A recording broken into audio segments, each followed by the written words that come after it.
বিসমিল্লাহির রহমানির রহিম। এবারে যে কথাগুলি বলবো সেটি হচ্ছে সোহাগী জাহান তনুকে নিয়ে।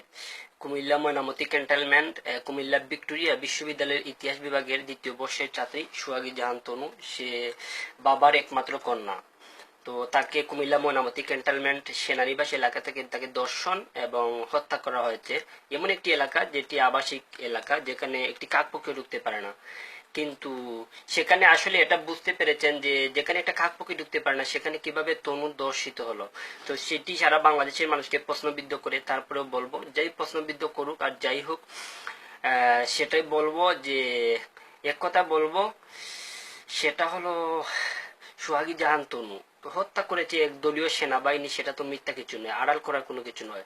কিন্তু কে বা কারা, সেটাকে অবশ্যই সেনাবাহিনী যে সহযোগিতা সেটাকে বের করতে হবে এবং বাংলাদেশের মানুষ সেটার বিচার চায়। আর তনু হয়েছে কাল আরেকজনের হবে, কাল আরেকজনের হবে, এভাবে চলতে থাকলে চলবে না। আর সেনাবাহিনীর বিরুদ্ধে দিয়ে কত খারাপ লোক আছে সেটা অনেকে জানেন না, অনেকে বুঝেন না। তনু দর্শনের মধ্য দিয়ে অনেকে জেনেছে যে কে বা কারা।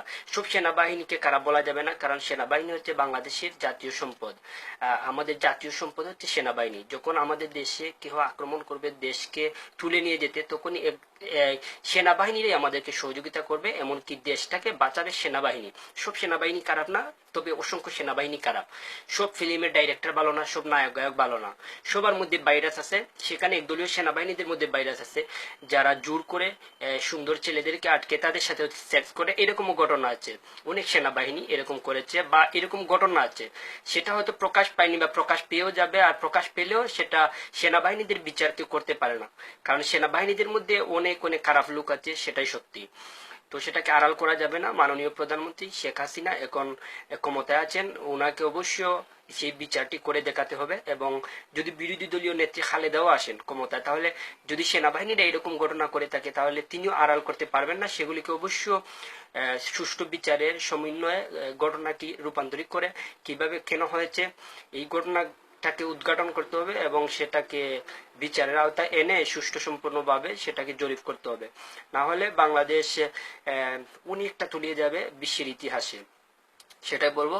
আর অবশ্য সোহাগী জাহান তনুর হত্যার মধ্যে দিয়ে যাতে বাংলাদেশের দর্শিত না হয় মেয়ে, কোনো মেয়ে অবাঞ্ছিত না হয়, কোনো মেয়ে যাতে লাঞ্ছিত না হয়, তার পরিপূর্ণ একটা রূপ যাতে বাংলাদেশের মীমাংসিতায় চলে আসে, সেটার সুদৃঢ় প্রত্যাশা অবশ্য করি। বাংলাদেশ সুখী সমৃদ্ধি একটা দেশ হিসেবে বিশ্বের মানচিত্রে পরিণত হোক, সেই আশা ব্যক্ত করে আপনারা সবাই ভালো থাকবেন। আমি নিশ্চয়ই ভালো আছি এবং আপনারা আমাকে ভালোবেসে হিরো কবিতা বানিয়েছেন। আমি আপনাদের পাশে আজীবন আছি, আজীবন পাশে থাকবো, আজীবন মডেল করে যাব। ওকে, আসসালামু আলাইকুম। আপনারা সবাই ভালো থাকেন সেই শুভকামনায় আপনাদের হিরো কবিতা। ওকে, আসসালামু আলাইকুম।